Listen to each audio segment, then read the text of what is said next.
Boa tarde, estamos na nossa 10ª aula, curso de Química Quântica 1, ou Quântica Avançado, como nós chamamos no programa para Revolução em Química da UFAM, e hoje nós vamos ver dois assuntos bem diferentes. Nós vamos fazer uma revisão de equações diferenciais ordinárias, para a gente poder aplicar. Acho que vocês sabem já equações diferenciais ordinárias, mas é bom a gente relembrar no que toca para nós a própria equação de Schrödinger. Então vamos fazer uma breve revisão para quem não lembra e depois vamos aplicar pegando o sistema mais simples possível, que é uma partícula dentro de uma caixa. E como é que a gente resolve esse sistema em termos de quântica, em termos da equação de Schrödinger? E vocês vão ver que a partir desse sistema mais simples possível nós vamos perceber a quantização de energia, nós vamos perceber que a própria função de onda ela tem algumas condições muito específicas de contorno, ela tem suas características, e isso vai nos levar a descobrir qual é o nível de energia de uma partícula sem potencial, sem potencial nulo, que está presa dentro de uma caixa, e que energias são possíveis para essa partícula exibir nesse sistema. Ok? Então vamos lá. Vamos começar fazendo uma breve revisão de equações diferenciais, porque é um ferramental necessário se nós quisermos aplicar a equação de Schrödinger a sistemas, modelos, sistemas mais simples possíveis. E eu já começo lembrando que a equação de Schrödinger é uma equação diferencial, ela tem uma derivada segunda em termos da função de onda, e é justamente a nossa incógnita da equação é a função de onda. Então ela é uma equação diferencial. Para nós resolvermos essa equação, nós vamos precisar de alguns métodos de resolução analítica, que vêm justamente de equações diferenciais, e nesse caso é bom relembrar esse ferramental básico. O que nós já sabemos até agora? Nós sabemos que se eu tenho um movimento unidimensional, eu tenho uma partícula livre, ela não tem sobre quaisquer forças atuantes, ou seja, o potencial aqui é nulo. A solução apropriada é essa daqui. Vocês já estão cansados de ver essa expressão. A função de onda que pode resolver essa equação, Schrödinger, para esse sistema unidimensional com uma partícula, é essa daqui, A vezes E elevado a IKX mais B vezes E elevado a menos IKX. Então, coisas que também nós já sabemos, já vimos várias vezes, já lá da primeira, da segunda aula, sabemos que a energia que vai governar partículas dentro do reino quântico é o próprio princípio universal da energia. Estamos pensando em energia cinética mais energia potencial. E energia cinética, lembrando que é P2 sobre 2m, momento linear ao quadrado sobre 2m, aqui o m é a massa, mais uma expressão da sua energia potencial. E isso aqui nós vimos que o resultado é K ao quadrado, H ao quadrado, 2m, vezes 2π ao quadrado. Se a gente dividir H ao quadrado sobre 2π ao quadrado, isso é a nossa famosa H bar. Então, a energia para esse sistema é dado por K ao quadrado, H ao quadrado sobre 2m, onde esse K aqui, aquele número de onde que nós já vimos, seria 2π sobre lambda. E se nós pegarmos esse K, em termos dessa energia, e isolarmos, então esse K vai ser 2me raiz quadrada sobre h bar. E lembrando também, lá de de Broglie, que lambda é h sobre p. Então, coisas que nós já vimos, esse é o que nós sabemos até agora. Sabemos que é possível resolver a equação de Schrödinger para um sistema unidimensional, uma partícula sem forças atuantes sobre ela. Sabemos que essa função de onda ela é uma função solução para esse problema. Sabemos que essa energia ela pode ser dada em termos de K ao quadrado, H bar ao quadrado sobre 2m. E a questão que fica é como se chegou a essa solução. Porque até agora eu só falei, joguei, disse assim, aceitem, a gente percebeu, fez alguns cálculos bobos, mostramos que realmente isso daqui é a solução, mas a questão é como se chegou a essa solução. E é justamente isso que nós vamos ver hoje. na nossa aula, ok? Mas para isso eu quero fazer uma revisão sobre equações diferenciais ordinárias. Tá? Para quem não lembra, uma equação diferencial ordinária também é chamada EDO, é aquela que possui somente uma variável. As equações diferenciais parciais, diferentes das ordinárias, têm mais de uma variável dependente. A nossa equação de Schrödinger é dependente do tempo. Aqui nesse caso, ela é do tipo parcial, a sua variável ela vai depender aqui do espaço do tempo, e a equação de Schrödinger unidimensional, né, independente do tempo, é do tipo ordinário. Mas a gente pode dizer o seguinte: equações diferenciais parciais possuem mais de uma variável dependente. Como a gente não vai trabalhar com equação de Schrödinger dependente do tempo, isso aqui não vai interessar para nós. Vai interessar no momento aqui a equação de Schrödinger independente do tempo, que é caracterizada por uma equação diferencial ordinária. Muito bem, o que é uma equação diferencial ordinária? O que envolve? Ela envolve uma variável independente, x, aqui no nosso caso, estamos pensando só em termos unidimensionais.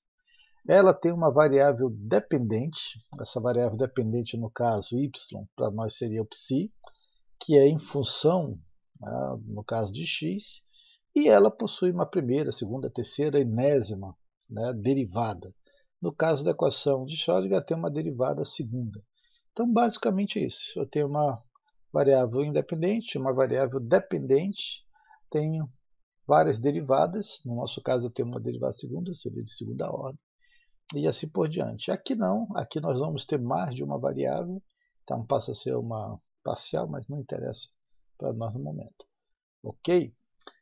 Por exemplo, aqui em tela, isso aqui é uma equação diferencial ordinária de terceira ordem. Ela tem uma variável independente, no nosso caso aqui, nós estamos pensando que essa função y está em função de x. Ela tem uma variável dependente, y seria em função de x. Ela tem algumas derivadas, ela tem uma derivada segunda. Tá? Então, nesse caso, ela pode ser enquadrada como uma equação diferencial ordinária. Ok? Mas isso aqui é coisa para relembrar. Ainda no momento não é interessante para nós. Mas o que interessa para nós na EDO é um grupo especial de equações diferenciais chamadas equações diferenciais lineares, ou EDL, e ela tem esse formato aqui. AN, né, em função de x, aqui é ANx, y elevado a n menos 1 de x, y elevado a n menos 1, assim por diante, até você chegar no termo a zero, vezes y, igual a uma função g de x. Esses termos aqui, ó, an menos 1, an menos 2, até chegar ao primeiro a zero, aí, são funções matemáticas, mas que dependem somente de x. Elas não precisam ter todas numa equação diferencial linear, algumas delas podem ser zero, não tem problema. E esse y aqui seria a minha função principal, no qual eu quero encontrar o valor, a sua solução, e ela está em termos de derivada. Tá? Então aqui eu teria a derivada enésima, enésima menos 1, até chegar à própria função não derivável. Se ela estiver nesse formato aqui, nós dizemos que é uma equação diferencial linear. Se ela não estiver nesse formato, ela é não linear. Então aqui, por exemplo, ó, nós temos uma derivada segunda, seguido de uma derivada primeira, mais a função não derivável, a função pura em si, dado aqui uma função g qualquer. O nosso y aqui está em função de t, nós temos uma função de t também em cima, e temos uma função g também aqui de t. Então essa aqui é uma equação diferencial linear. Aqui você já não tem exatamente isso. Tá? Por quê? Porque nesse caso você não tem aqui uma função, ó, no caso a0 de x, aqui seria 1, então seria uma função, e aí ele já não cumpre exatamente esse nosso formato aqui. Tá? Tem uma derivada segunda, tem uma derivada primeira, não necessariamente precisa ter uma derivada primeira, pode ser ter somente a função, mas nesse caso ele não tem o termo como nós estamos entendendo aqui. Né? Nós temos y, mas também temos uma outra diferença aqui. A minha função sozinha, ela está elevada. a terceira potência. Aí nesse caso você já tem uma quebra de linearidade dentro dessa função que não permite que nós a caracterizemos como uma equação diferencial ordinária linear. Então ela quebra aqui, tá? Nesse caso ela está um pouco fora desse nosso formato. Se ela fosse somente o y elevado a 1, nós poderíamos dizer que estaria dentro desse formato, ainda que nesse caso teríamos que dizer que o A0 de x seria igual a 1, isso ia criar uma certa dificuldade, mas nesse caso ela não está nesse formato aqui. O último termo aqui seria y elevado a 1, nesse caso, e aqui você vai ter y elevado a terceira, não é, no caso, uma derivada. Ok? Muito bem. Mas para nós o que interessa é uma equação diferencial linear homogênea. A homogênea era um tipo de equação diferencial linear que é bem mais fácil de resolver. Nesse caso, a equação diferencial, né, linear, ela tem aquele formato geral aqui, ó, g de x. Mas quando g de x é zero, essa equação é dita equação homogênea, no caso, a equação diferencial linear homogênea. E para nós isso aqui vai ser importante porque é possível a gente reestruturar a equação de Schrödinger de maneira a ficar nesse formato aqui, né, de uma equação linear homogênea. Então é uma EDO homogênea, aqui é uma EDO não homogênea. Ok? Bem, como é que eu aplico isso assim de maneira só de classificação para a equação de Schrödinger? A gente diz que a equação de Schrödinger é uma equação diferencial linear homogênea de segunda ordem. Então a gente podia pensar assim, está aqui a nossa equação, né, de Schrödinger, nesse pedacinho aqui. Eu posso rearranjar isso daqui, posso jogar a energia psi para o primeiro membro. Então você tem aqui ela de novo, v de x, psi de x menos e psi. Isso aqui já é igual a zero, então já fica aqui dentro para nós. E nesse caso eu posso melhorar ainda mais isso daqui, colocando em evidência a função de onda. Então você tem menos h barra ao quadrado, 2m, derivada segunda de psi, mais v menos e psi igual a zero. Então se você olhar, está dentro desse formato aqui. Ó. Ela é zero aqui, mas ela tem alguma coisa no início, né? Temos um a, uma função, mas ela pode ser um número também. Temos uma derivada enésima, no caso uma derivada segunda, mas aí nós não temos uma derivada primeira, não tem problema, mas aí já vamos para o último termo aqui. Ó.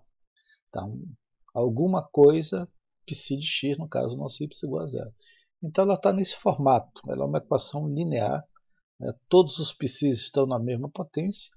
Se você tivesse uma potência diferente, aqui psi elevado a 2, 3, 4, 5, sei lá, ela já não manteria a sua linearidade. Então já não seria uma equação diferencial linear.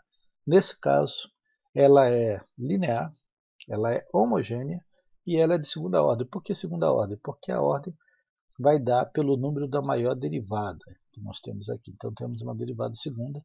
Essa é uma equação diferencial linear homogênea de segunda ordem. Joia! Muito bem. Vamos considerar, para facilitar a nossa vida, uma equação diferencial qualquer de segunda ordem. Essa equação é diferencial. Ela é linear, está dentro do nosso aspecto. Ela é homogênea, ela é de segunda ordem. E ela tem todos os termos. Ela tem uma derivada segunda, ela tem uma derivada primeira e tem a própria função pura, não derivada. E ela é antecedida por aqueles a's. Né? Esses a's eles podem ser ou não função de x. A gente pode até considerar como números constantes, mas essa aqui é uma equação diferencial qualquer. Tá? Só que ela é de segunda ordem e ela é linear. Muito bem. Vamos dizer o seguinte, com essa equação diferencial, quando a gente tenta resolver essa equação, a gente tenta encontrar quais são os valores de y. Tá?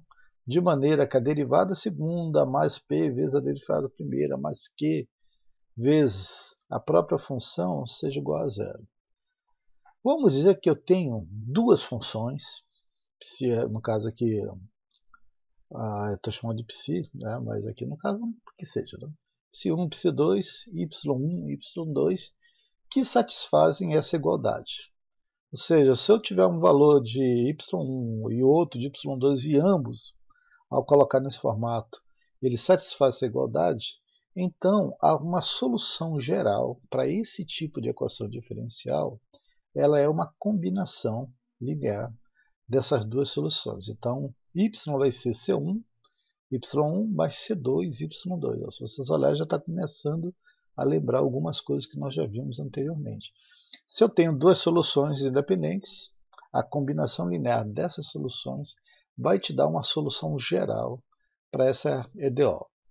Como é que eu posso saber que isso daqui é solução disso? Ou seja, como é que eu posso saber que 2 é solução da expressão 1? Então, nesse caso, é simples.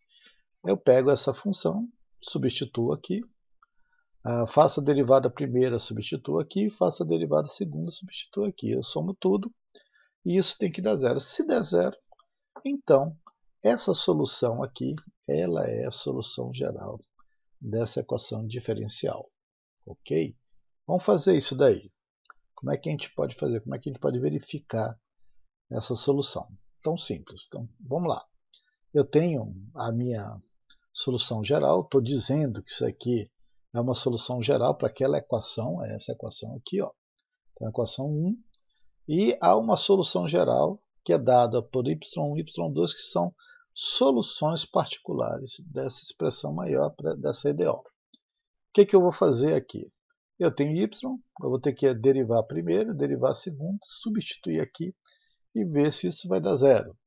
Então vamos lá, derivada primeira de y aqui. Então y' seria C1, y'1 mais C2, y'2. Como a gente não sabe quem é y, não tem valor de C, a gente sabe que é uma constante, a gente coloca de maneira assim geral. E a derivada segunda, ou seja, y' seria C1, y' mais C2, y2, duas linhas. Eu posso substituir agora y1, y2 aqui, ó, na minha expressão 1. O que isso vai me dar de resultado? Gente, vai dar isso aqui. Eu vou substituir aqui quem é y, duas linhas, é isso daqui, ó.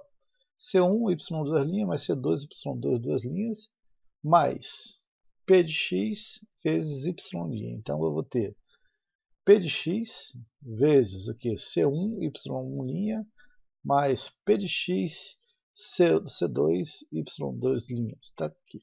Então, bonitinho. Mais Q vezes y. Y é a própria solução geral que nós estamos dando aqui. Então, você vai ter Q, C1, y1, mais Q, C2, y2. Isso aqui tudo tem que dar igual a zero. Aqui alguém já pode dizer assim, olha, mas como é que eu sei que isso aí vai dar zero? E a resposta é simples, vamos rearranjar essa expressão aí. Nós temos alguns termos que são semelhantes aqui, ó. Todos os termos que tiverem C1, aqui tem C1, aqui tem C1, aqui tem C1, eu vou colocar em função de C1. Então, quando eu coloco em função de C1, eu vou ter C1 vezes o quê? Y1, duas linhas, mais PX, Y1, linha, mais QX, Y1. E mais, agora eu vou pegar os que tem C2. Eu tenho C2 aqui, tenho C2 aqui, e tenho C2 nesse termo também. Colocando C2 em evidência, eu vou ter C2, Y2, duas linhas, mais PX, Y2 linhas, mais QX, Y2. Isso tudo igual a zero. Olha, esses dois termos, eles têm um formato exatamente igual ó, da minha equação geral. Dá para perceber? Então, eu tenho o quê? Duas equações diferenciais lineares homogêneas aqui. Ó. Por que nesse caso? Porque eu sei que aqui eu tenho um produto C1 vezes isso, mais C2 vezes isso, aqui tem que ser igual a zero. Ora, C1 e C2 são constantes, arbitrárias, mas são constantes. Elas não podem ser zero, tá? Porque se elas forem zero, nós não temos solução nenhuma aqui em termos de y. Então, isso aqui é zero e isso daqui é zero. Portanto, eu tenho uma equação diferencial linear homogênea para resolver aqui e uma outra para resolver aqui. Então, isso é igual a zero. C1 e C2 não pode ser zero. Então, para esse total ser zero, esse termo aqui é zero, esse termo aqui é zero. 0 multiplicado por C2 mais 0 multiplicado por C1 vai dar igual a zero. Então, eu tenho duas equações diferenciais lineares homogêneas. Nesse caso, o que eu tenho? Né? Valores que são zero para ambos, para eu poder ter a solução igual a zero. Então, nesse sentido, gente, Se isso daqui é zero e isso daqui é zero, é claro que a soma desses produtos vai dar zero. Portanto, quando eu substituo aqui, ó, essas soluções, isso aqui de fato dá zero. Tá claro aí? Alguém pode dizer, não, mas está forçando. Não, não estou forçando nada. Aqui eu tenho um produto mais um produto, a soma de dois produtos. O geral é zero. Se eu sei que C1 e C2 não podem ser zero, para isso dar zero, então eu tenho que ter essa equação igual a zero, essa equação também igual a zero, ou seja, elas devem ser homogêneas, e nesse caso, né, o valor total também será zero, e eu comprovo que essa solução C1, Y1, C2, Y2 é a solução da equação 1. Y2 linhas mais px, y linha mais qx, y, então isso aqui de fato é zero. Notem, aqui eu tenho de segunda ordem. Se a minha equação diferencial linear fosse de enésima ordem, eu tivesse uma enésima derivada de y, o que eu teria? Eu teria n constantes arbitrais, C1, C2, C3, C4, até chegar a Cn constantes arbitrárias. Se vocês lembrarem, isso aqui já está parecendo um pouco superposição de estados, e está totalmente ligado à superposição de estados. Ok? Então, uma solução que é combinação linear de duas soluções particulares é a solução desse tipo aqui, ó, de equação diferencial linear. A equação de Schrödinger está praticamente nesse formato aqui, gente. Ok? Muito bem. Vamos considerar o seguinte, que a nossa equação ela vai ter px e qx não como função, mas como coeficientes constantes. Então, eu teria uma equação diferencial linear homogênea de segunda ordem com coeficientes constantes. Aqueles outros eram coeficientes que poderiam ser variáveis. Mas tem uma classe importante para nós, em termos de Schrödinger, em que os coeficientes eles não são funções variáveis, eles são constantes. E isso para nós vai ser importante, por quê? Porque eu tenho como solucionar isso daqui de uma maneira bem simples. Ora, eu tenho derivada segunda, derivada primeira, a função igual a zero, isso aqui multiplicado por um número, isso aqui multiplicado por um outro número. Uma solução muito fácil, que ao somar essas funções de y, né, com derivadas e multiplicando vai dar zero, é uma função que a gente chama exponencial. Né? A função do tipo exponencial por quê? Porque a derivada de uma função exponencial, basicamente, ela dá a mesma função multiplicada por alguma constante. Então, uma solução fácil, bonita para essa daqui, é você dizer que a solução tentativa para a solução aqui, né, seria y elevado a y igual a e elevado a sx. Essa é uma função tentativa. Notem que no quadro anterior a gente disse que se eu tenho duas funções que são soluções, a y1 e y2, a combinação linear delas dá solução para aquele tipo ali de equação cujos coeficientes não são constantes. Quando os coeficientes são constantes, é possível usar aquilo? Também é. Mas é mais fácil a gente pensar numa solução tentativa aqui, ó, bem elegante, bem simples. Por quê? Porque a derivada de exponencial é a própria exponencial vezes a derivada interna, ou seja, é um número que retorna a mesma derivada, a mesma função. Então, essa função vai ser a base para nós, para tentarmos resolver essa equação aqui. Como é que eu resolvo esse tipo de equação em termos de EDO? Então, vamos lá. Né? Se eu penso aqui, ó, eu tenho y. Quem é y'? Y' é a derivada primeira, para eu colocar aqui. A derivada primeira seria a derivada interna, sx é s. Né? Então, seria s e elevado a sx. Quando eu derivo a segunda vez aqui, eu tenho a derivada da interna, s também, vezes s vai ser s ao quadrado, e mantenho a mesma função, retorno a mesma função. Então eu tenho função aqui, claro, derivado, né, y', e eu tenho y duas linhas. Eu posso pegar esses dois resultados e jogar aqui na minha expressão número 3 para ver se isso daqui vai dar zero. Então, quando eu substituo na equação 3, olha o que eu vou ter. Em termos de y', eu vou ter s2 e elevado a sx, mais py', que é y' é s e elevado a sx, mais q vezes y, o nosso y, a nossa função tentativa, e elevado a sx. Então está aqui. Eu tenho a exponencial de todos os membros, eu posso colocar em evidência a exponencial e isso vai me dar essa expressão, gente. E elevado a sx vezes s ao quadrado mais ps mais q igual a zero. É a mesma história. Eu tenho aqui uma multiplicação. Essa multiplicação dá zero. Significa dizer que um desses dois termos vai ser zero. O e elevado a sx não pode ser zero. Por quê? Porque ela já é uma função total tentativa. Então, me sobra esse termo aqui, para ser zero. Se vocês olharem, esse termo aí é a nossa famosa equação de segundo grau. Nós chamaremos aqui no contexto de EDO de equação auxiliar. E ela vai ter duas raízes. Uma seria S1, ou S', mas para a gente não usar o termo linha, para não confundir com derivada. Então seria S1 e outra S2. Uma equação de segundo grau, duas raízes. Ok? Se essas duas raízes forem diferentes, S1 e S2 diferentes, nós vamos ter duas soluções possíveis para a nossa equação número 3. E como nós já vimos anteriormente, se são duas equações, eu posso fazer uma combinação linear dessas equações, dessas soluções. Então seria C1, Y1 mais C2, Y2, só que no nosso caso estamos chamando de S1 e S2. Então a combinação linear seria C1 e elevado a S1x, porque essa aqui é a nossa função solução tentativa, mais C2 e elevado a S2x. Então, se eu tenho S1 e S2, e eles são soluções, a combinação linear total é também uma solução.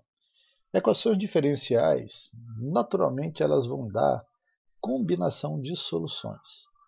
E nesse caso, para nós, esse tipo de equação com coeficientes constantes, o que eu tenho que resolver mesmo é a equação auxiliar, que no final é a equação de segundo grau. Ou seja, eu pego uma equação complicada, EDO, e no final reduzo essa equação a uma simples e mera equação de segundo grau. Ok? Usando a fórmula de Bhaskara, a gente encontra S1, S2 e C1 e C2. Quem são C1 e C2? C1 e C2 a gente vai ver daqui a pouco. Eles são originários da integração dupla. Se eu tivesse que resolver analiticamente essa equação diferencial, eu teria que ter uma integração dupla aqui, porque eu tenho uma derivada segunda, e isso vai me dar duas raízes, duas constantes arbitrárias. Se fosse de terceira ordem, teria 3, se fosse de quarta ordem, teria 4, e assim por diante. Ok? Então, elas são originárias justamente da integração para resolver analiticamente esse tipo de função, esse tipo de equação. Deixa eu dar um exemplo, bem bobo, bem simples, acho que vocês lembram isso aqui lá de EDO, não sei. Mas, por exemplo, uma equação boba que a gente aprende quando está estudando EDO é resolva essa equação de primeira ordem. Então tem um dy em função de t, tem y em função de t, então dy dt mais ay igual a zero, onde a também é uma função de t, não é um número, isso aqui é uma funçãozinha. Como é que eu resolvo essa equação? Gente, aqui é bem bobo. Eu vou rearranjar, jogar o a do outro lado, a menos ATY, e aqui eu tenho uma derivada simples. Eu posso separar as variáveis, porque eu tenho y aqui, tenho y aqui, eu tenho dt de um lado e eu tenho a em função de t do outro. Então, eu separo as variáveis, eu vou ter 1 sobre y dy igual a menos a em função de t dt. Agora aqui é só integrar esses dois termos. Nós não estamos colocando limites, estamos colocando então de maneira implícita essa integral. E eu posso integrar 1 sobre y dy e integrar menos a em função de t dt. Eu não sei quem é a função de a, qual é a forma da função a, porque ela tem a função de t. Eu não posso tirar ela diretamente aqui da integral. Mas a integral de 1 sobre y, dy, todo mundo conhece. É o log. No caso de y, estamos colocando indeterminado, então necessariamente vamos ter que colocar uma constante de integração. Então seria o log de y vai ser igual a essa integral, que a gente não sabe exatamente o que vai dar, porque não temos o formato da função. Então a integral de menos a dt mais c1, tá? Esse c1 aqui relacionado a essa integral aqui indefinida. Se eu aplicar logaritmo dos dois lados, então eu vou ter o quê? O logaritmo aqui exponencial, no caso. Tá? O exponencial do log vai ser o próprio y, e nesse caso vai ser o exponencial elevado a essa integralzinha aqui. Eu vou colocar o menos para fora, vai ficar menos integral de AT dt mais uma constante C1. Ok? Aplicando aqui a questão de exponencial, eu vou ter exponencial dessa integral vezes a exponencial dessa constante. Olha, isso aqui é exponencial de uma constante, é uma outra constante. Tá? Então, não tem problema nenhum, eu vou chamar isso aqui de próprio C. Tá? Então, porque uma constante, exponencial é uma constante, vai dar outra constante. A solução final vai ser o que? Y igual a C vezes Z elevado a essa integralzinha aqui, que eu não tenho como resolver porque eu não tenho função ao formato da função A, ok? Essa solução aqui, gente, não é para essa equação, ela tem uma infinidade, a gente diz assim, de soluções para cada valor de C. Como C é arbitrário, para cada valor de C, eu vou ter uma solução distinta para Y. Então, ela permite uma série de soluções, não importa o valor de C que você coloque aqui. Se você substituir este y aqui nessa equação, isso aqui vai dar zero. Então, isso aqui sempre vai dar zero. Então, temos infinitas soluções aí, né, de y para esse tipo de equação. Essa solução, né, esse tipo que nós formamos aqui, é talvez o primeiro método que a gente aprende quando estuda EDO ou cálculo 3, dependendo da faculdade. Nós chamamos essa equação diferencial de equação diferencial separável. Por quê? Porque você separa os termos bem facilmente e aí você só basta integrar e você já chega ao valor, né, de y. Então, ela tem esse formato aqui, ó, dy dt igual a gt f de y. Então, g f de t e f função de y. Você pode separar y para um lado e t para o outro e integrar dos dois lados. Beleza? Então, um exemplo bobo, simples. Vamos pegar um exemplo 2, também lá das aulas iniciais de EDO. Determine a solução geral da equação. Aqui já é um pouquinho diferente, a gente não tem como separar. Eu tenho uma derivada segunda, eu tenho uma derivada primeira, eu tenho a função, ou derivada zero, alguns chamam assim, não gosto, igual a zero. Ora, esse está exatamente no formato que nós acabamos de ver. Aquele formato y duas linhas mais py' mais qy igual a zero. Então ela está nesse formato bonitinho e nós podemos aplicar a ideia da equação auxiliar. Quem vai ser a equação auxiliar? A equação auxiliar é só você pensar aqui. Ó. Você tem 1s2 mais 5s mais 4 igual a zero. Basta resolver essa equação aqui de segundo grau e você vai ter as duas raízes. Essa equação, quando você resolve, ela vai ter raiz S1 menos 4 e S2 menos 1. Ora, como eu sei qual é o formato geral para esse tipo aqui de equação, basta utilizar esse formato aqui. A equação geral, tá, em termos de solução, ela vai ser y igual a C1e elevado a S1x mais C2e elevado a S2x. Eu tenho S1, tenho S2. Basta eu colocar aqui a minha função, tá? Ela aparece, a minha equação está em função de t, então no caso seria t aqui em vez de x. Então C1 é elevado a menos 4t mais C2 é elevado a menos 1t. Pronto. Essa aqui é a solução desta equação. Se você quiser verificar, você deriva uma vez, deriva duas vezes, substitui tudo aqui, você vai ver que vai dar zero bonitinho, ok? Dependendo do livro, dependendo do que você queira, se for dado para você algum valor inicial em termos de y, y', você pode substituir aqui na sua expressão. Né? Se você diz que o valor de y inicial é 1, isso aqui tudo é igual a 1, você vai ter o quê? Essa equação. Se você tiver um valor inicial para derivada igual a 2, você vai ter uma outra equação. Você tem duas equações com duas incógnitas, você pode descobrir o valor de uma em função da outra.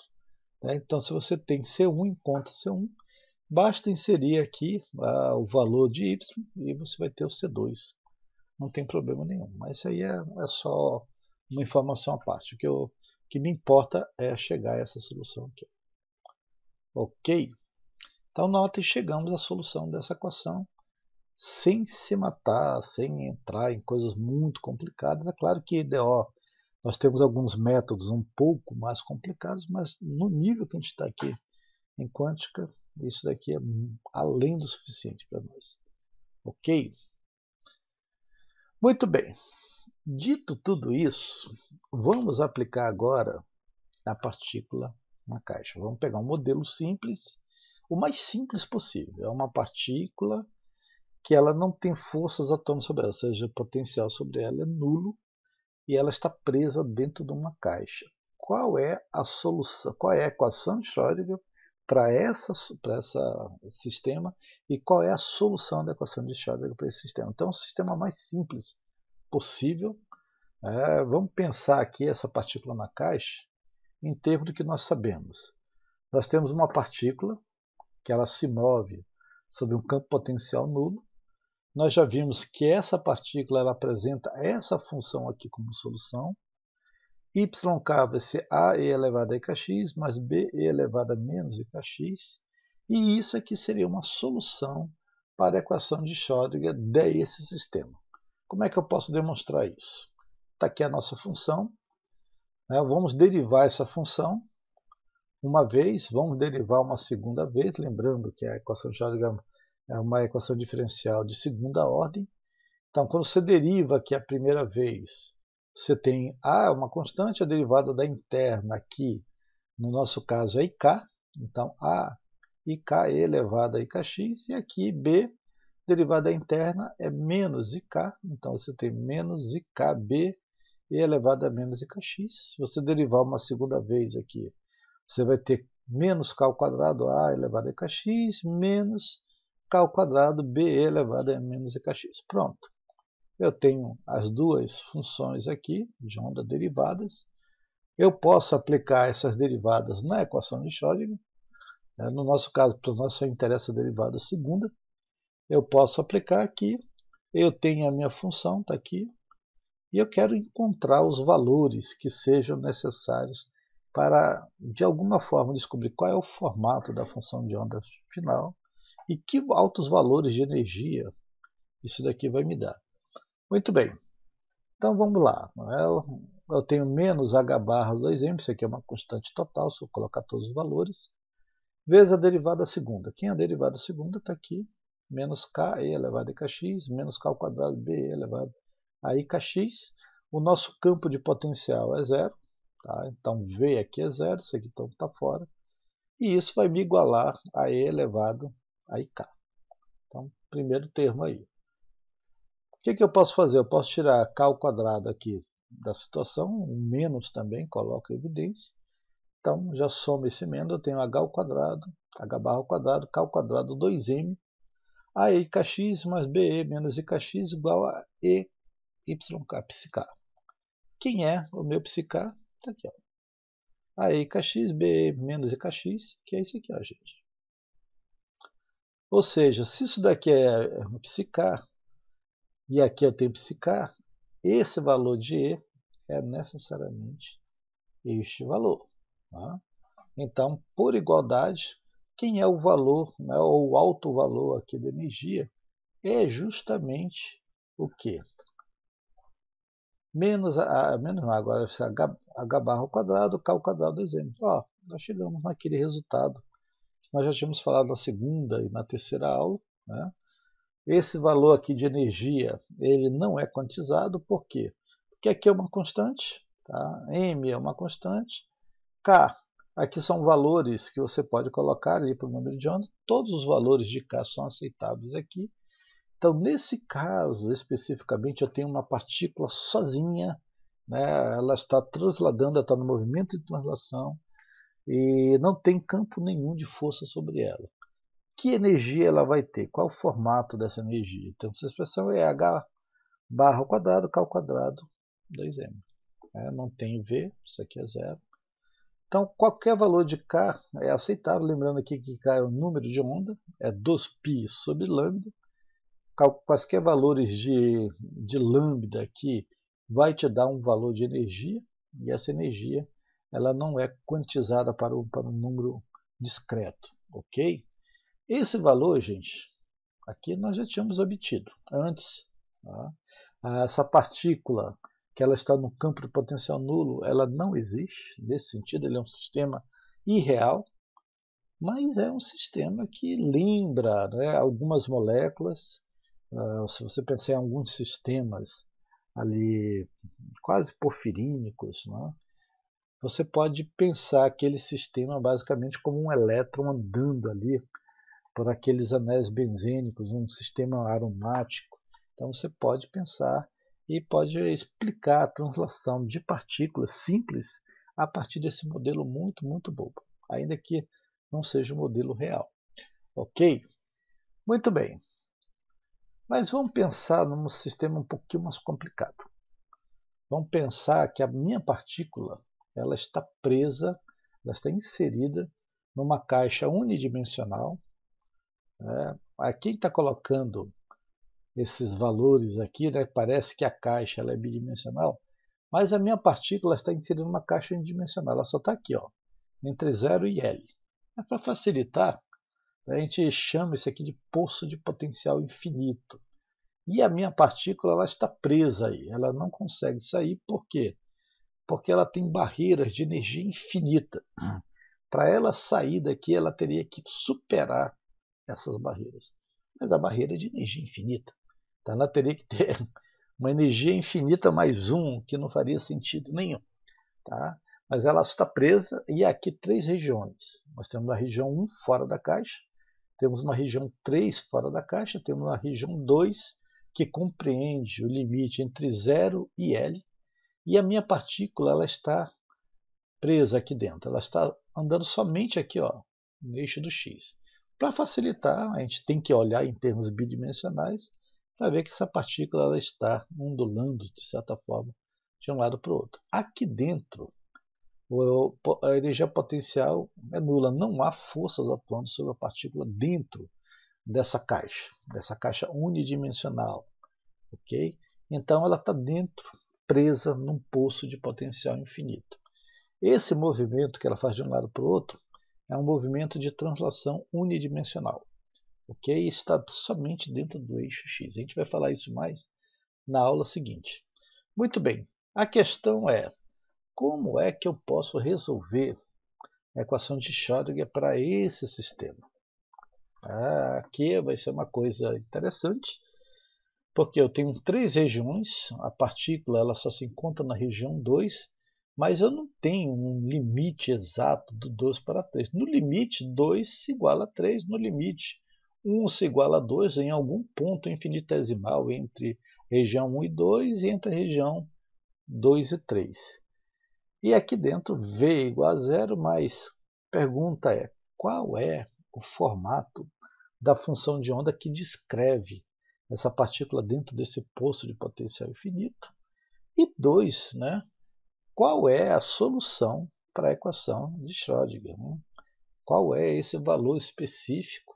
E que valor é esse de forma a me dar o alto valor de energia? Então eu tenho que saber o quê? A solução, que no caso seria a função de onda, e com a função de onda, que energia essa partícula ela tem em termos de uma expressão matemática dentro desse poço. Então o que nós vamos fazer é resolver a equação de Schrödinger, esse sistema bem simples, e vocês vão ver que a energia ela vai ser quantizada. Ok? Vamos lá. Muito bem. Então, a primeira coisa que a gente tem que ver, vamos ver a energia e a função de onda fora da caixa.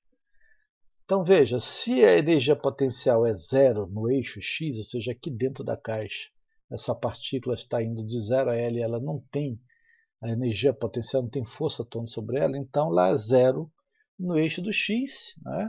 E em qualquer outro caso, a função de onda ela será nula, tá? No caso, a região 1, a região 3, ela não se encontra na região 1, na região 3, ela só se encontra na região 2. Então ela vai ser nula, ou seja, não tem uma função de onda que descreva a partícula fora da caixa, na região 1 e na região 3. Como é que eu posso saber isso? Como é que eu posso pensar em termos matemáticos que essa função de onda não está na região 1, nem está na região 3? Então, desprezando a energia que ela tem dentro da caixa, né, eu posso pensar em termos de fora da caixa. Ora, para essa partícula estar fora da caixa, ela teria que ter uma energia infinita para poder pular, de certa forma, esses muros de energia potencial. Né? Então, comparando com essa energia potencial aqui, a energia da partícula, basicamente, ela vai ser algo que nós não podemos mensurar. Então, a gente podia pensar assim, ó. Temos uma partícula, ela tem uma função de onda que pode ser descrita em termos da equação de Schrödinger. Então, nós temos a derivada segunda mais V menos E, psi. Tá? Esse V aqui a gente já pode considerar zero, porque ela é nula aqui dentro. E se eu pensar fora da caixa, ela deve ter uma energia potencial. Mas essa energia potencial não é nada comparado à energia potencial infinita que essa partícula teria que transpor, né, para poder estar na região 1 ou na região 3.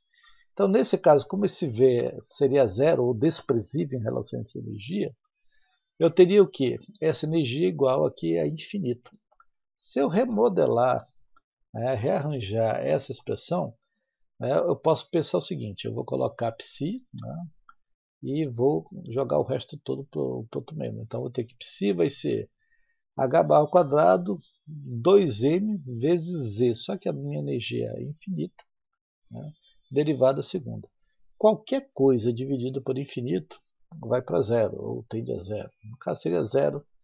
Então, a minha função de onda ela seria zero. Onde que ela seria zero? Ela seria zero em 1, ou seria zero em 3. Por quê?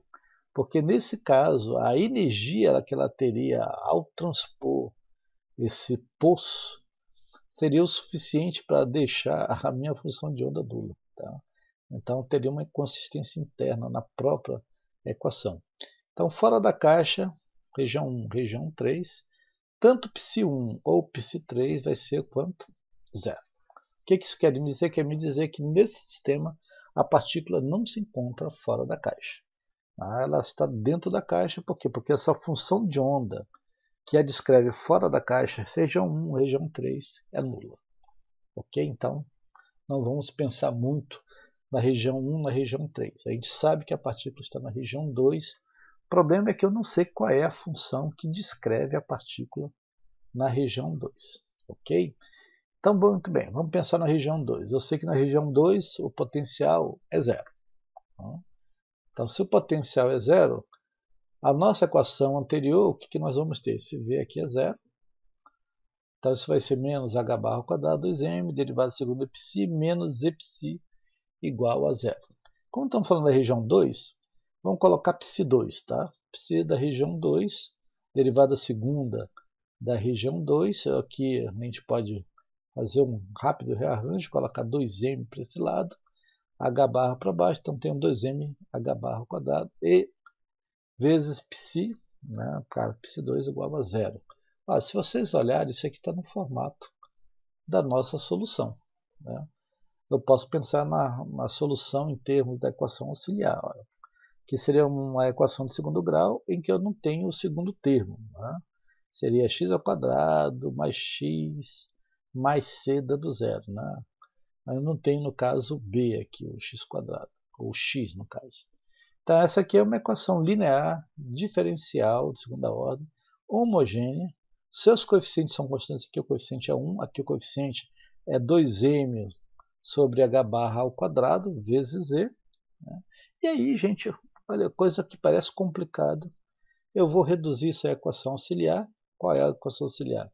S ao quadrado mais 2me h barra igual a zero. Isso é fácil de resolver. É só jogar esse termo todo para o outro lado e tirar a raiz quadrada aqui do nosso S. Então, o que isso vai me dar? Vai me dar isso daqui. Né? Essa solução aqui, ela está nesse formato, y é C1, y1 mais C2, y2. Nós temos em termos de exponencial uma solução ótima para isso. Então, quais são as raízes aqui? Então, vou colocar isso aqui para o outro lado, vai ficar 2me, h barra negativo, S ao quadrado. S vai ser igual a raiz quadrada disso daqui, menos 2me, h barra ao quadrado. Se você pensar em termos da definição mesmo de raiz quadrada, isso aqui vai ser mais ou menos 2me elevado a meio, né, para ficar bonitinho, h ao quadrado, h barra no caso, somente. Então, esse é o valor de S. Lembrando que esse tipo de solução, ele vai te dar aqueles exponenciais lá bonitinho da solução final. C1, no caso, é elevado a S1x, mais C2 é elevado a S2x. Ok? Vejam, aqui, menos 2 é a mesma coisa que eu pensar em menos 1 vezes 2. Ora, a raiz quadrada de menos 1 é i. Então, a minha solução, olha o que vai aparecer, mais ou menos i 2me elevado a meio h barra. Vocês estão reconhecendo aqui o que é 2me elevado a meio h barra? É o nosso k. Já vai sair aquela solução que nós estamos vendo desde o início do nosso curso. Muito bem. Então, só para lembrar o que nós temos aqui, né? Nós temos que, lembrando do que nós já falamos, energia cinética mais potencial, energia cinética P² sobre 2m. Né? Aqui, em termos gerais, isso aqui vai nos dar k ao quadrado, h ao quadrado, 2m, 2π ao quadrado, ou k ao quadrado, h barra ao quadrado, 2m. Tá, ok, só para lembrar o que nós já vimos. Quem é a energia aqui? A energia aqui é k ao quadrado, olha lá, h barra ao quadrado sobre 2m. Então tá aqui. Ó. Se eu pegar o k e colocar em evidência, né, já rearranjar isso aqui, eu vou ter que k vai ser 2me elevado a meio h barra. Tá, esse é o nosso k. Perfeitinho. Se a gente jogar na expressão anterior da nossa equação 8, está aqui a nossa equação 8, no slide anterior. Mais ou menos I 2me elevado a meio h barra. O que é 2me elevado a meio h barra? K. Posso substituir aqui. Então, o nosso S vai ser mais ou menos K. Joia? Qual vai ser o formato da solução? De Psi2, C1 é elevado a IKX mais C2 é elevado a menos IKX. Reconhecem essa expressão 10? É o formato da nossa solução geral. Vocês já estão vendo, né, de onde saiu aquele formato geral. Agora, claro, lá a gente acaba vendo não C1 e C2, a gente vê A elevado a IKX mais B elevado a menos IKX. A gente pode melhorar essa solução geral. Então, a solução geral para nós da função de onda dessa partícula dentro dessa caixa presa no poço de potencial infinito é dado por C1 elevado a IKX mais C2 elevado a menos IKX, onde K, no nosso caso, vai ser justamente 2me elevado a meio h barra. Joia! Vamos melhorar essa solução geral. Né? Vamos pensar o seguinte, né? Nós já sabemos que Psi2 é dado por esse formato, a gente sabe que o S, no nosso caso, é IK, né? Que seria aqui em cima, esse S, 2me elevado a meio h barra vezes I. Muito bem, eu posso remodelar isso daí e eu vou chamar a 2me elevado a meio xh barra, né? Porque ó, aqui eu tenho um x, ó, IKX. Eu vou chamar isso aqui de θ. Tá? Então eu vou ter θ aqui e menos θ aqui. Então, mas vai melhorar a solução? Vai melhorar, vocês vão ver. Então vai ficar nesse formato agora. A Psi2 seria C1 elevado a Iθ mais C2 elevado a menos Iθ. Tá? Então temos o I aqui e estamos chamando o Kx todo aqui, ó, de θ. Mas ficou a mesma coisa, professor. Não deu em nada. Olha, pode não ter dado em nada, mas agora nós já temos uma exponencial em termos de I, para facilitar a nossa vida, e que isso tem uma implicação lá, né, em termos de geometria. Por quê? Porque a gente sabe que elevado a Iθ é cosseno de θ mais I seno de θ. E e elevado a menos iθ é cosseno de θ menos I seno de θ. Então eu posso substituir essas exponenciais por essas expressões aqui trigonométricas. O que isso vai me dar, né, de solução? Isso está ficando complicado. Vamos lá. Então o que eu vou ter aqui? Ψ2 vai ser C1 elevado a iθ, que seria cosseno de θ mais I seno de θ, mais C2, o quê? Cosseno de θ menos I seno de θ. Então coloco C2 nos dois casos, está aqui. Alguma coisa aqui nós podemos pensar, né? Em cortar. Então olha lá. Vamos lá, eu tenho C1, tenho C1, eu tenho C2 e tenho C2. Colocando C1 em evidência, eu vou ter C1 mais C2, cosseno de θ, e vou colocar IC1 menos IC2, seno de θ. Eu vou chamar C1 mais C2, que são duas constantes, de uma outra constante A, e IC1 menos IC2 de B, né, como uma segunda constante. E a minha solução agora da equação, né, que descreve essa minha partícula, seria A cosseno de θ mais B seno de θ.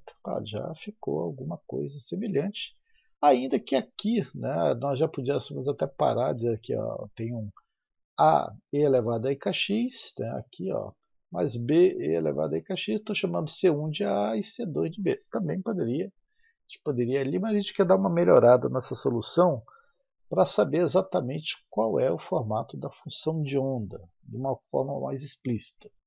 Muito bem. Quem é A e B, então, gente? A e B são constantes arbitrárias. Se você substituir o valor aqui de θ na expressão 12, você vai encontrar uma nova equação. Então, no lugar de θ, se você substituir aqui, você vai obter uma nova equação que pode nos dar uma nova informação. Então, vamos fazer isso daqui. Tenho A cosseno de θ, B cosseno de θ, mas θ é 2me elevado a meio x h barra, tá? Esse x vindo daqui. Como é que isso vai me dar? Muito bem. Então tá lá. Ψ2 seria A cosseno de θ, mas agora seria A cosseno 2me elevado a meio x h barra, mais B seno de θ, só que 2me elevado a meio x h barra. Então, agora já está uma coisa um pouquinho diferente, né? E eu tenho que determinar quem é A e B. Para eu determinar quem é A e B, eu tenho que lembrar de algumas condições de contorno que uma função de onda, entre as suas características maiores, uma delas é que ela tem que ser contínua. Por quê? Porque ela tem derivada primeira, no caso o Schrödinger tem uma derivada segunda. Então essa função ela tem que ser contínua. Se ela está indo de 0 a L, ela não pode ter descontinuidade, nem mesmo num ponto infinitesimal, seja no limite 0, seja no limite L. Né? Então, significa dizer que ela é contínua no ponto x igual a 0 e também no ponto x igual a L. Significa dizer que ψ1 e ψ3 elas vão ter uma relação de continuidade com ψ2. Então a gente diz o seguinte, se eu relacionar ψ1 com ψ2, se nós temos que a função de onda tem que ser contínua, então elas vão ter basicamente o mesmo valor aqui no ponto x igual a 0, ou quando o ponto x tende a 0. Né? Então a gente pode dizer o seguinte, no limite, para ψ1, quando x tende a 0, então é 0. Né? E no limite, para ψ2, quando x tende a 0, isso aqui vai ser igual a mesma coisa no limite de ψ1, quando x tende a 0. Só que ψ1 eu sei que esse valor é 0, porque essa função de onda aqui na região 1 é 0. Mas no limite, num ponto infinitesimal aqui no 0, entre a região 1 e 2, esses limites são iguais. Só que nesse limite aqui, eu não sei quanto é o valor, mas eu sei que nesse é 0. Então a gente pode dizer assim, se esse é 0 e no limite eles são contínuos, então no limite, quando ψ2 tende a 0, né, é 0. Quando x tende a 0, então esse limite é exatamente 0. Tá? Se esse limite é 0 aqui, então aqui ψ2 é 0. Gente. Quando eu aplico essa condição na equação 13, automaticamente eu vou dizer que Ψ2 ela é zero por condição de continuidade. Joia? Então, aí chegamos à equação 14. A diferença é que agora a Ψ2 é zero quando? No limite, quando x tende a zero. Quando ela tende a essa porção aqui, a essa localização, então, no caso, a função de onda tende a ser nula. Okay? E aí o que me sobra? Vai me sobrar A cosseno desse termo mais B seno desse termo. E olhem aqui, aqui de novo eu tenho um produto. Eu tenho um produto de A vezes uma função mais B vezes uma função. Isso aqui tudo vai ter que dar o quê? Zero. Se vai ter que dar zero, alguma coisa aqui vai ter que ser zero. Nesse produto algo vai ter que ser zero e aqui algo vai ter que ser zero. Tá? Não pode ser A e não pode ser B, porque A e B já são constantes, como nós vimos no slide anterior, constantes arbitrárias. Então elas não podem ser zero, porque se elas forem zero, a minha solução é nula, ou seja, a minha partícula nem existe dentro da caixa. Tá? Então, eu tenho que encontrar IB. Para encontrar IB, eu tenho que pensar em termos de zero. Se isso aqui tem que ser zero, e isso daqui tem que ser zero, porque A e B não são zeros, os dois não podem ser zero. Então, vejam, quando eu tenho cosseno de zero é 1. Quando eu tenho seno de zero, é zero. Então, cosseno de zero é 1, seno de zero é zero. Esses argumentos, por força, eles têm que ser zero por força de continuidade. Aí o que acontece? Quando isso daqui é zero, então vai ser 0 vezes B é zero. Mas aqui 1 vezes A é A. Ou seja, o que isso me dá? Isso aqui vai me sobrar somente A. Então, quem é A? A, por força de continuidade, gente, ele é zero. Eu não sei quem é B, mas A, por força de continuidade, para esse sistema bem simples, ele é zero. Então, vou fazer A igual a zero. Lembra que em algumas aulas anteriores eu disse assim, vamos fazer agora que A é zero, ou outro mundo diz, vamos fazer agora que B é zero. Por quê? Porque para esse tipo de solução, um desses dois vai ter que dar zero por condição de continuidade para eu poder saber o que resta. Então, se A é zero, B não é, né? Então o que vai me restar nisso daí? Eu tenho esse valor, A cosseno disso daqui, mais B seno, né, desse argumento, e aí isso vai me dar o quê? A é zero, então vai ficar B seno de 2π, 2me elevado a meio x h. Tá? De onde saiu esse h? É só lembrar, h barra é h sobre 2π. Tá? Então vou tirar o termo h barra, eu vou colocar h sobre 2π, então está no denominador, 2π vai para cima, h fica para baixo. Por que eu estou fazendo isso? Vocês vão já ver o porquê disso. Ok? Então notem, agora eu já tenho uma função que já está bem mais clara em termos de B e em termos de um argumento que eu posso ainda trabalhar. Ok? Gente, se eu aplicar a mesma condição que eu apliquei para 1 em relação a 2, quando x tende a L, né, quando Ψ2, né, tem, no caso, no limite, quando x tende a L, é exatamente igual ao Ψ3 no limite quando x é L, né, ou tende a L. Só que aqui para Ψ3 isso é zero. Então, Ψ2 no limite quando x é igual a L, isso é exatamente igual ao limite de Ψ3 quando x tende a L. Mas aqui, como x, Ψ3 a gente sabe que a função é nula, a gente já sabe que nesse limite isso aqui é zero, então, Ψ, no caso em continuidade na região aqui exatamente igual a L, ela também vai ser zero. Eu posso até usar aqui de novo fazer a mesma coisa, nós não vamos fazer aqui, ok?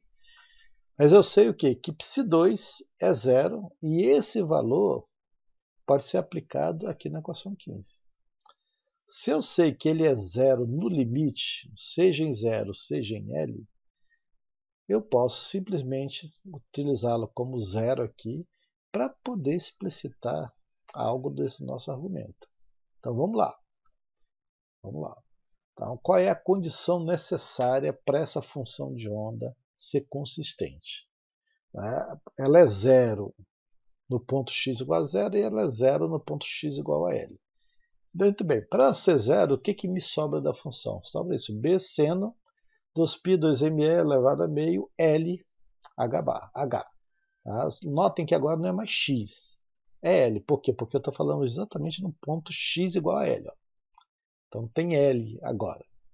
Então essa equação, ela de novo é uma multiplicação dos termos. B vezes essa função igual a zero. B não pode ser zero, porque A foi. Se B for zero, então a minha função de onda 2 é zero. É zero vezes alguma coisa mais zero vezes outra coisa. Então não pode dar zero, porque é a mesma coisa que dizer que a partícula não está dentro da caixa, ou a caixa estaria vazia e nós estamos elaborando em erro. Então não é o caso. Ok? Não é o caso. Então, nesse caso, o que é L? Necessariamente o que é L é isso aqui. Ó. O que é L? Não, o que é zero? Perdão. Necessariamente o que é zero é isso aqui. Ó. Muito bem. Então, eu vou ter seno de 2π 2me elevado a 1000L, H igual a zero. E aqui fica a pergunta, né? Isso aqui é um seno de alguma coisa para dar zero. Onde é que o seno dá zero? Em que pontos, né, trigonométricos a função seno será zero? E aí, gente, é só a gente lembrar de trigonometria. Né? Como é que eu posso ver isso daqui? Os zeros da função seno só ocorrem em alguns pontos bem definidos. Né? Lembrando lá do círculo trigonométrico, ele é zero, em π, em 2π, 3π, 4π até nπ. A gente pode pensar em mais ou menos, por quê? Porque a gente pode pensar no círculo trigonométrico girando no sentido horário ou no sentido anti-horário, né? Vai dar no mesmo, né? Para baixo, para cima. Então, esses aqui são os zeros da função. Ora, esse argumento 2π, 2me elevado a meio vezes LH, isso aqui é igual a zero, mas para ser zero, isso aqui é um seno, tá? Para ser zero, então isso daqui é necessariamente mais ou menos nπ. nπ. Nota que aparece um n aqui, gente. Tá? Um dos valores que sai um pouco dessa linha é o valor zero. Tá? O valor n igual a zero é um caso especial. Nesse caso, a energia zero é zero. E isso só é possível quando as raízes S1 e S2 são iguais. Não é uma melhor solução com S igual a zero, S1 igual a zero, S2 igual a zero. É um valor que a gente diz assim, não é um valor permitido. Né? Por que ele não é permitido? Porque aí a função de onda seria zero, a função de onda 2. Mas é um valor possível, mas não é um valor permitido para nós. Ok? Então, o que vai ser permitido para nós? Seria π, 2π, 3π, até nπ. Então, nπ é o nosso resultado. Ok? Necessariamente, gente, os valores de n são números inteiros. São números inteiros para quê? Para que a função seno seja zero. Ela é zero em π, ela é zero em 2π, 3π, 4π, 5π, 10π, 12π, nπ. Não tem outros valores para n. Não é permitido esses valores, por quê? Porque a função seno não vai dar zero para valores aqui diferentes de números inteiros. Ou seja, nós entramos na nossa famosa quantização, que nós já falamos há uns 4 aulas atrás, 5, não sei. A quantização aqui da função de onda dentro, né, desse nosso sistema. Ou seja, a minha função de onda ela não pode ter quaisquer argumentos. Ela tem que ter um argumento em termos de n, um número inteiro discreto. Ok? E aí nós podemos calcular a energia dentro da caixa. Tá? Se eu rearranjo a equação 18, né, o que eu vou ter? Eu sei que 2me elevado a meio vai ser igual a mais ou menos o que? nπ H2πl. Muito bem. Então, eu tenho aqui 2me, né, vai ser igual a n ao quadrado, h barra ao quadrado, 4l ao quadrado. Por quê? Porque isso aqui está elevado a meio. Tá? Eleva ao quadrado de um lado, eleva ao quadrado do outro. Então, eu posso facilitar a minha vida. Eu vou ter 2 vezes 4, 8. 8ml ao quadrado. Então, n ao quadrado, h barra ao quadrado, h ao quadrado. H ao quadrado. Ok? Então, E vai ser n ao quadrado, h ao quadrado, 8ml ao quadrado. Isso é a nossa energia. Notem que essa energia ela é quantizada agora. Esse n aqui, ele não pode ter quaisquer outros valores. Esses valores têm que ser valores inteiros, gente. Então são os valores permitidos que satisfazem as condições de continuidade que a gente viu em x igual a L. Ou seja, é impossível para nós que essa partícula esteja numa região igual a 1, uma região igual a 3. Por quê? Porque, nesse caso, essa função de onda ela teria que ter uma energia potencial infinita. E aí isso nos daria lá pelo segundo slide desse assunto, que essa função ela seria nula. Tá? Então ela é nula onde? Entre x menor que zero e x maior que L. E ela é contínua dentro dessa região entre 0 e L. A partícula aqui dentro, que está confinada nessa caixa, ela tem uma energia quantizada.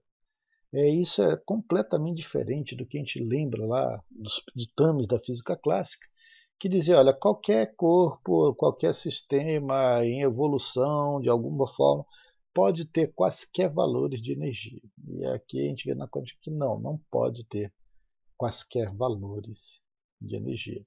A energia da caixa ela é quantizada em termos de N. Porque, vejam, H é uma constante. 8 é o número constante, vamos considerar aqui. M é uma constante, a massa. L é a dimensão aqui da minha caixa, também é uma constante. A energia aqui, gente, só depende de N. Somente de N, nada além disso daqui. Então ela é quantizada para esse valor. Essa é a energia dentro da caixa, ok? E haverá um valor mínimo, né, para essa energia maior do que zero? Sim. Nesse caso, o valor mínimo seria com N igual a 1. Ou seja, dependendo do tamanho da caixa, eu só tenho que variar no caso N. Tá? Se esse valor de L já for dado, o que varia no caso é o N.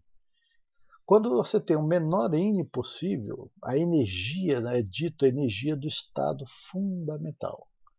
Os N's maiores do que 1 são chamados de estados excitados ou estados não fundamentais. São os demais estados, além do estado de mais baixa energia. Ok? Se eu substituir a equação 18 na equação 15, eu sei que isso daqui, da equação 15, por força de continuidade, é mais ou menos nπ. Então, quando substituir na equação 15, isso vai me dar o quê? Que a função de onda na região 2 é exatamente igual a B seno de nπxL. nπxL.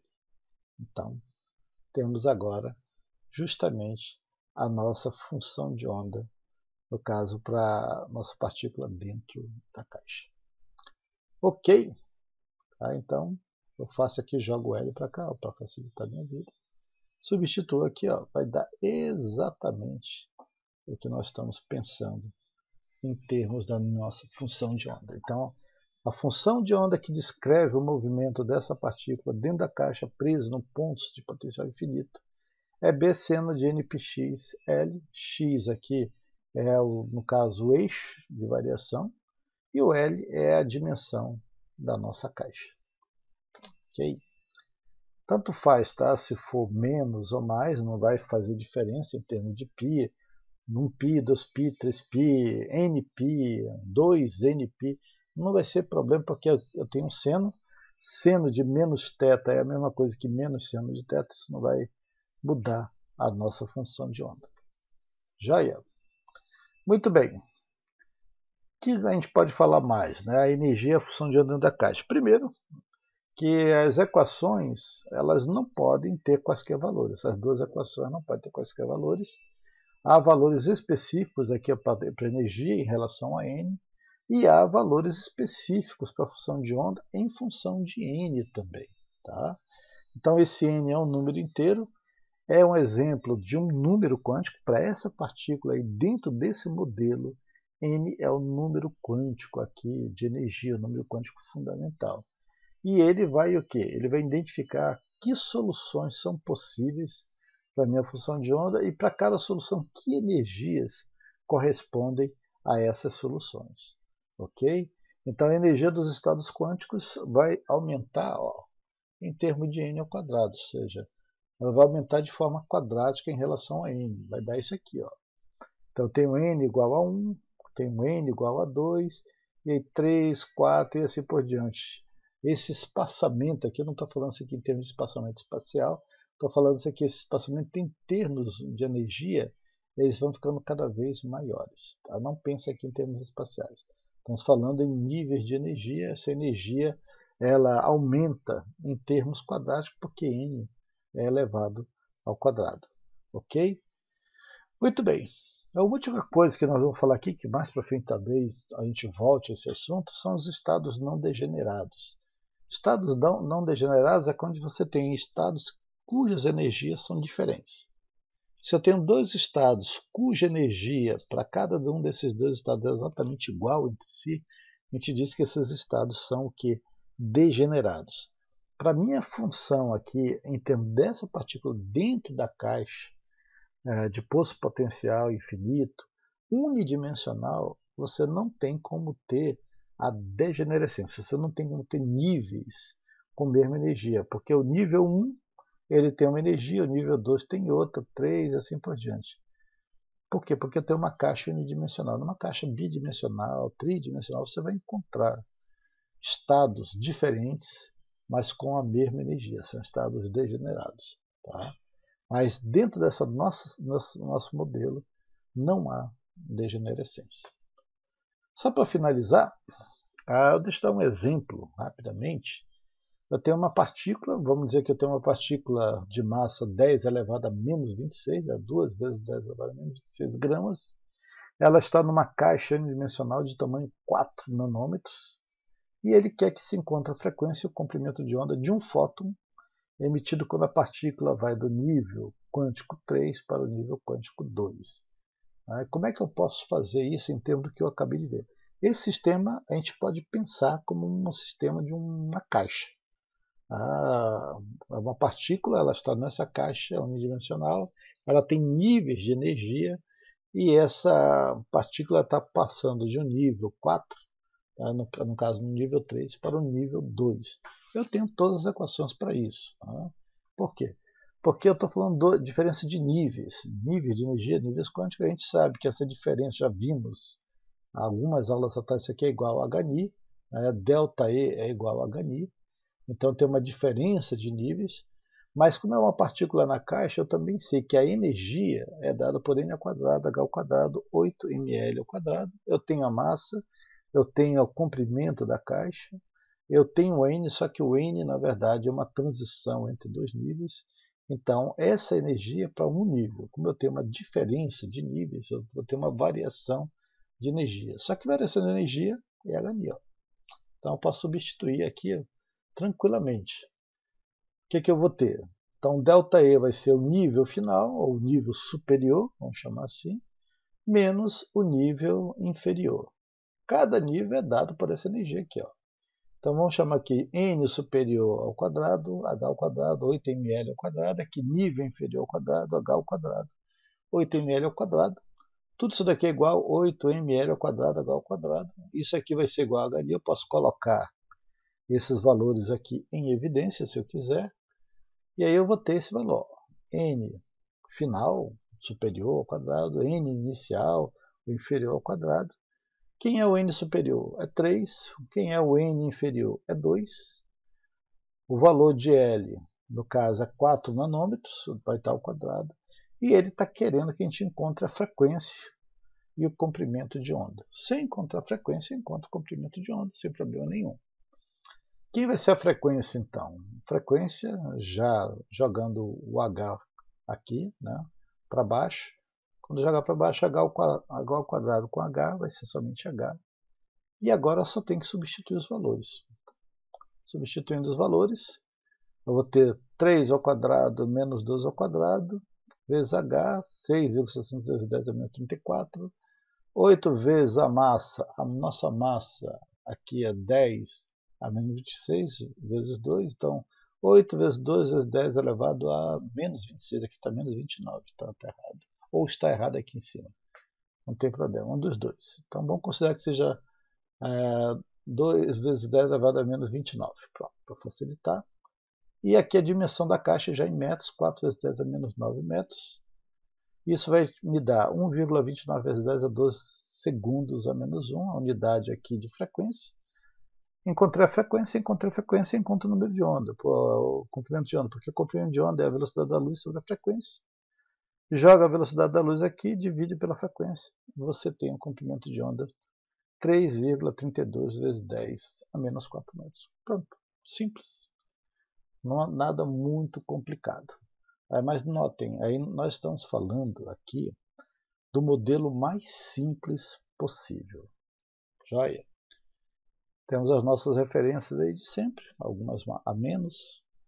E eu quero terminar dizendo que esse sistema que nós vimos hoje é o sistema para resolver a equação de Schrödinger da maneira simples. Não, às vezes o pessoal vai para a quântica achando que é um bicho de 7 cabeças, talvez seja de 6 cabeças, mas não é de 7. É possível resolver boa parte dos sistemas sem muita dificuldade. Boa parte dos modelos, de sistemas modelos, já estão resolvidos. Talvez no início da quântica o pessoal teve que quebrar de fato a cabeça para entender como resolver cada um desses modelos. Mas hoje em dia a gente pode ver uma partícula dentro de um poço de potencial infinito, a partícula dentro de um poço degrau, enfim, tem vários modelos que você pode pensar a partícula dentro, né? E aí resolver a equação de Schrödinger. Mas notem que não é uma coisa complicada, a equação de Schrödinger é independente ali do tempo. Ela é uma equação diferencial de segunda ordem, ela é linear, ela é homogênea. Então, com poucas dificuldades, você pode aplicar o que você aprendeu em EDO ou cálculo 3 para um sistema de quântica e resolver a equação de Schrödinger e chegar à solução da função de onda. Com a função de onda, a gente já sabe, a gente pode encontrar os valores de quaisquer observáveis que tenham altos operadores que sejam, no caso, em relação à função de onda, uma autofunção. A função de onda é uma autofunção daquele operador. E com isso, nós já podemos chegar a valores, ou autovalores dessas observáveis. Tá falta a gente ver como aplicar esse sistema que nós vimos hoje em termos de uma caixa bidimensional, depois uma caixa tridimensional, e aí nós teremos terminado basicamente essa parte geral de aplicação. Ok? Então ficamos por aqui. Obrigado.